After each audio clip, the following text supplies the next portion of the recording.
Welcome to our video explainer on preparing for Brexit. The UK is now just weeks away from the end of the Brexit transition period on the 31st of December 2020. After this date, the UK will no longer be part of the arrangements that have made trade and travel to the continent so easy. At the time of this presentation, the UK is still yet to sign a new trade deal with the EU, and there remains a significant degree of uncertainty, which is making it harder for businesses to plan for the future. This is made all the harder by the events of the pandemic, which continue to affect our everyday lives and the ability of many businesses to trade. It's still clear that many businesses still aren't fully prepared for what lies ahead. But there are certain steps that all owners can take now to build resilience and ensure their business is ready.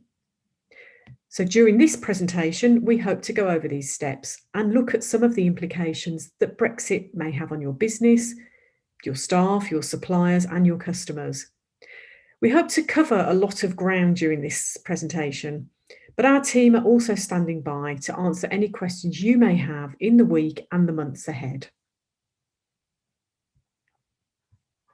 So what happens next? Well, businesses remain uncertain exactly how trade will continue once the transition period ends on the 31st of December.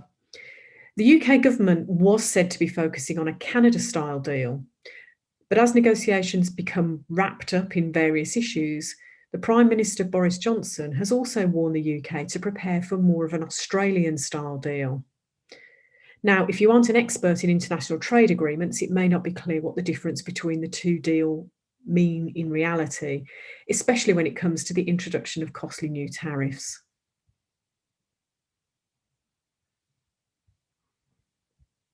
So let's have a look at that.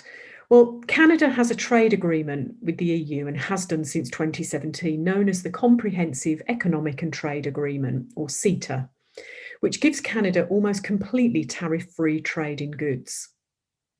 The deal also protects EU's geographical indications.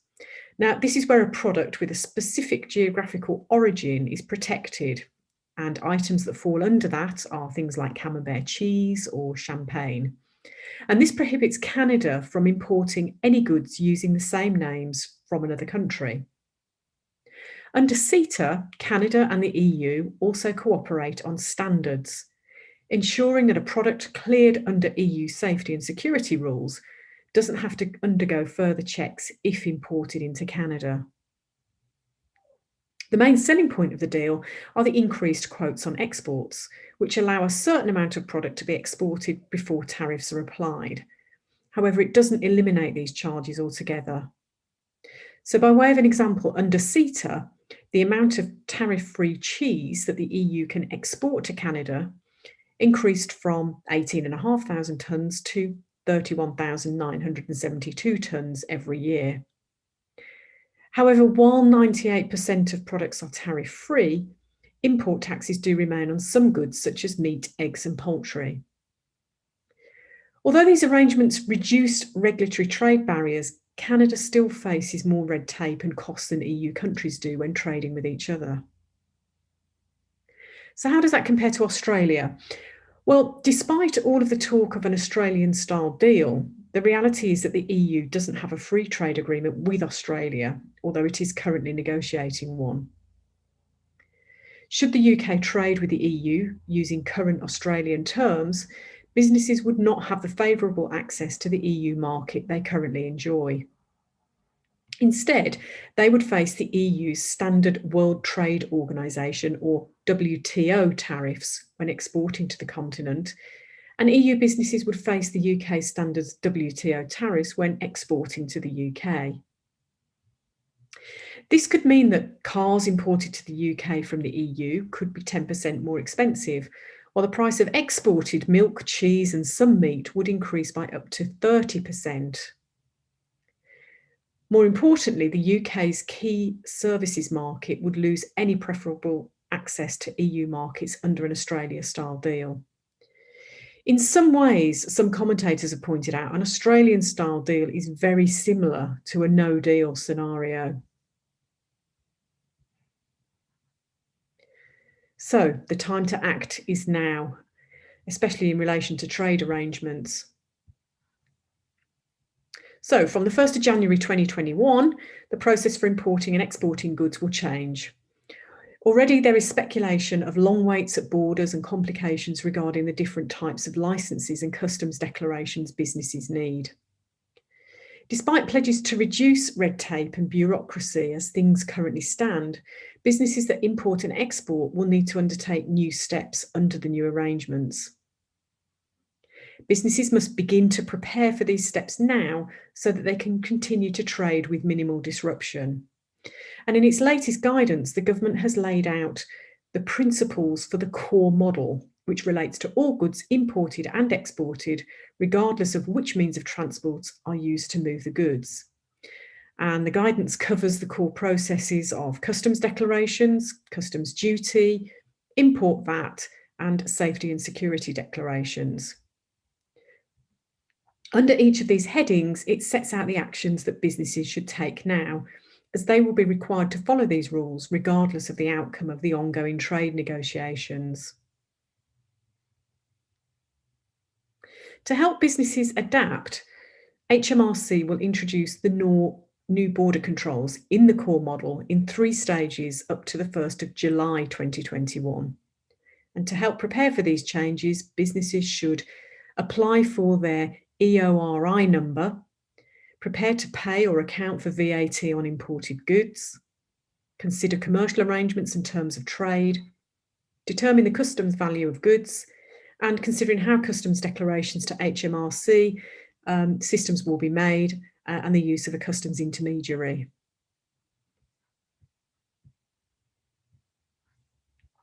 Certain businesses may also need to check what export licenses or certificates they require, the marking, labelling and marketing standards for food, plant, seeds and manufactured goods, and the rules for exporting or importing alcohol, tobacco and certain oils. To help with this process, the government has produced a step-by-step checklist for importers and exporters, which can be found on the gov.uk website. If you move goods into Northern Ireland or via it into the EU, then you should also sign up for the government's free trader support service. This free-to-use service is available to businesses of any size moving goods into Northern Ireland, providing guidance, training, a digital declaration support services and support from customs experts.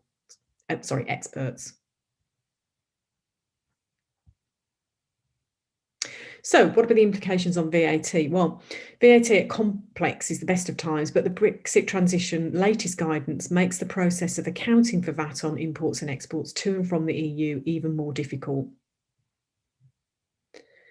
Goods that move into the UK from the EU after the 1st of January 2021 will be considered imports, meaning import VAT and customs duties will be payable and customs declarations will need to be made.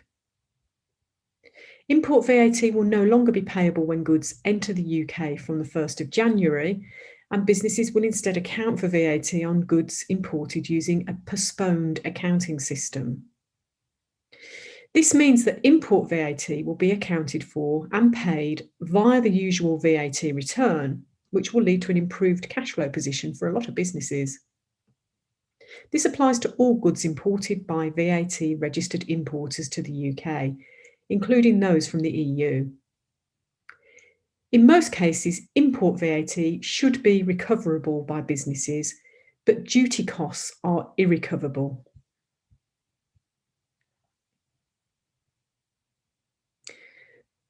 So, accounting for import VAT on your VAT tax return. Businesses will have to account for import VAT via their VAT return under the postponed accounting system if the goods they import are for use in their business. The business must include its EORI number, starting with GB on its customs declaration, and their VAT registration number if it's needed. A business can then account for import VAT on its VAT return when they submit the declaration that releases those goods into free circulation from one of the special customs procedures. These being customs warehousing, inward processing, temporary admission, end use, outward processing, duty suspension. A business can only account for import VAT on their VAT return once they release excise goods for use in the UK, also known as released for home consumption. If the business imports goods that are not controlled into Great Britain from the EU, between the 1st of January and the 30th of June 2021, they must also account for import VAT on their VAT return, even if they delay the customs declaration or use a simplified customs declaration to make a declaration in their records.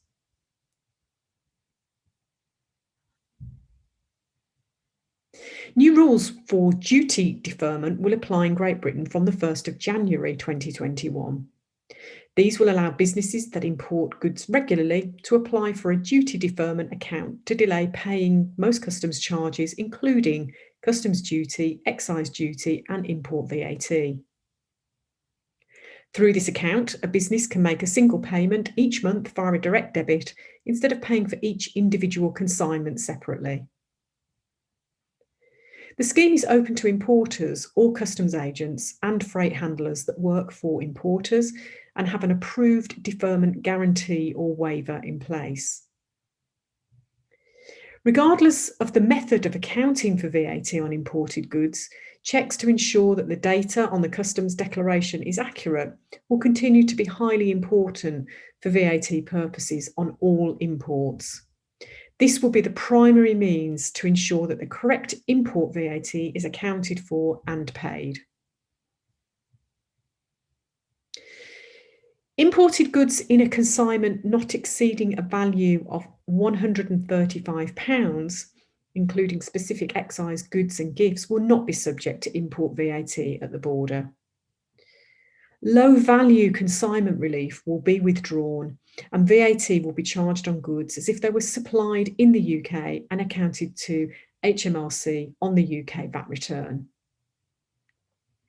However, businesses selling goods to the UK with a value not exceeding £135 will be required to charge and collect any VAT due at the time of sale.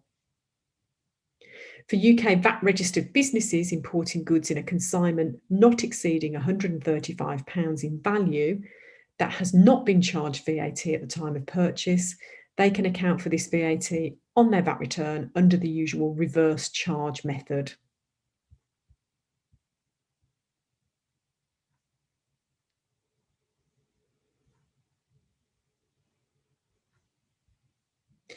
Businesses must determine the country where a supply takes place for VAT purposes so they know where the VAT due is payable.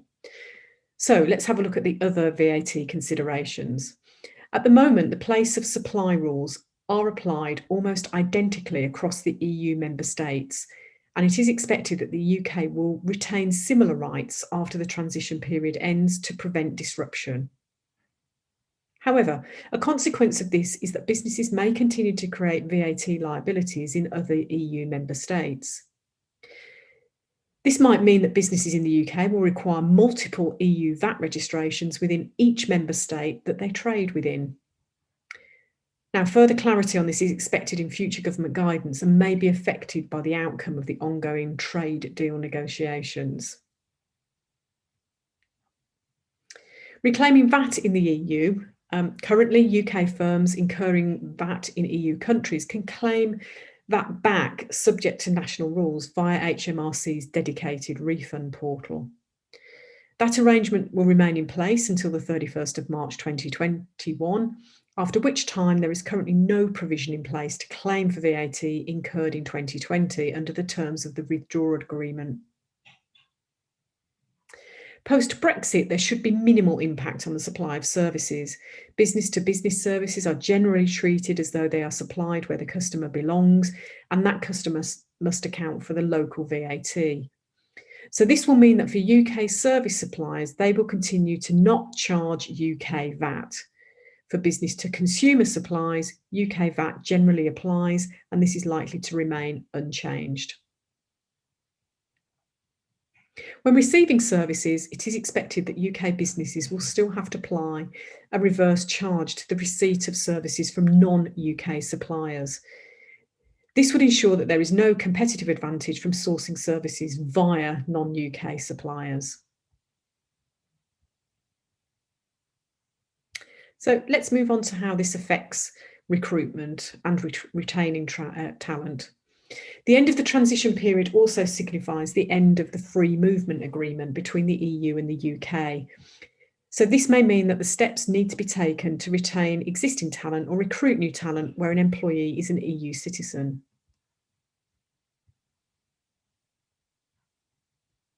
Employers should check whether existing employees from EU member states need to apply to the EU settlement scheme. A person is eligible for settled status if they started living in the UK by the 31st of December 2020 and have lived in the UK for a continuous 5-year period. 5 years continuous residence means that for 5 years in a row, they've been in the UK, the Channel Islands, or the Isle of Man for at least 6 months in any 12-month period. If they do not have 5 years continuous residence when they apply, they usually get pre-settled status. To get this, they must have started living in the UK by the 31st of December 2020 and can stay in the UK for a further 5 years.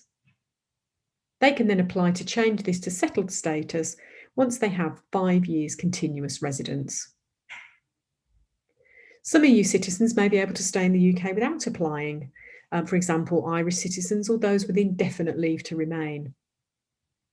The deadline for applying for settled status is the 30th of June 2021, and so it's important that this process is completed before then. Businesses wishing to retain talented EU citizens may wish to help employees prepare the necessary applications.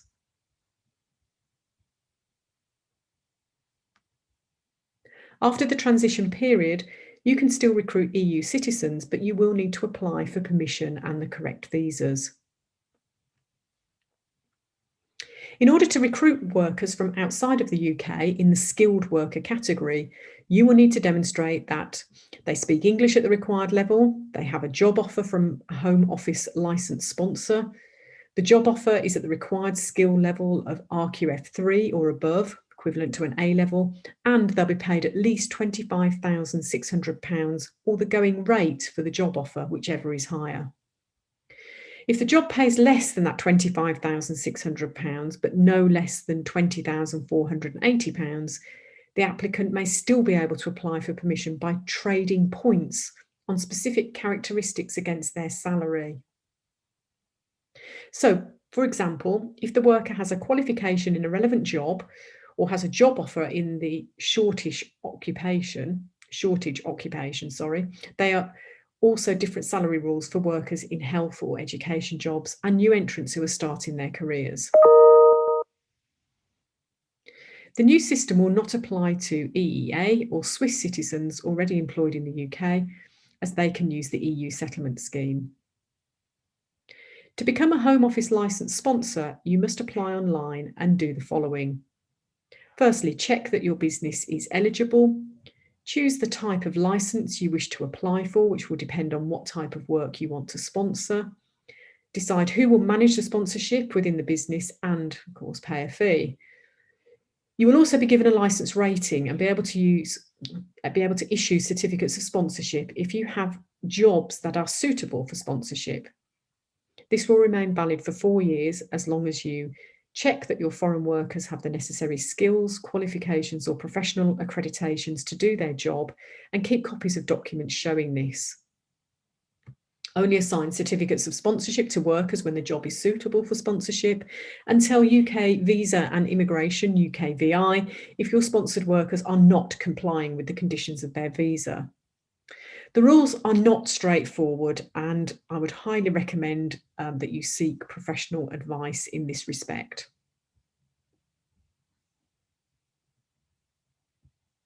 So let's look at the impact on overseas business travel.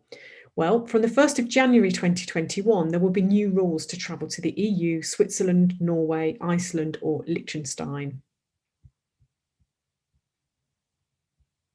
Should you or any representatives of your business need to travel to the EU in future, you might need to consider the following. Firstly, check your passport, get travel insurance that covers your healthcare, check that you have the right driving documents, Tell HMRC you'll be working in the EU. Check whether you'll need to pay social security contributions in the country you're working in.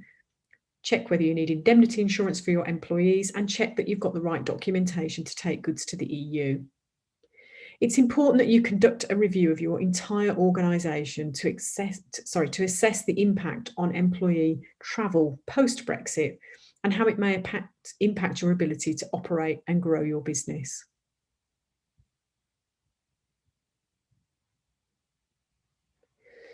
Now, it's easy to get lost in the doom and gloom that's being reported around Brexit at the moment, but the new freedoms gained from the UK's departure from the EU could also open up new opportunities and markets. Already, the UK has signed a comprehensive free trade deal with Japan and is in discussions to create a large agreement with Canada, Australia, and New Zealand, the so-called CANS UK deal. Discussions are also ongoing with the USA regarding a trade deal. However, the recent election of Joe Biden has raised new questions about the speed at which negotiations can be completed. More generally, the departure from the EU should allow the UK to establish new trade deals with a wide range of markets. However, with the EU remaining the country's largest trade partner, achieving a deal with this bloc remains a key goal. So, as a final checklist, as the UK is yet to secure a deal, businesses must consider the following: implications for VAT, the introduction of tariffs, the new requirements for importing and exporting goods, new border controls, the needs of EU citizens in their workforce, the impact on supply chains, and scenario planning. So take the time to review each of these points and consider the direct and indirect impacts on your business so that you can put plans in place to mitigate any issues.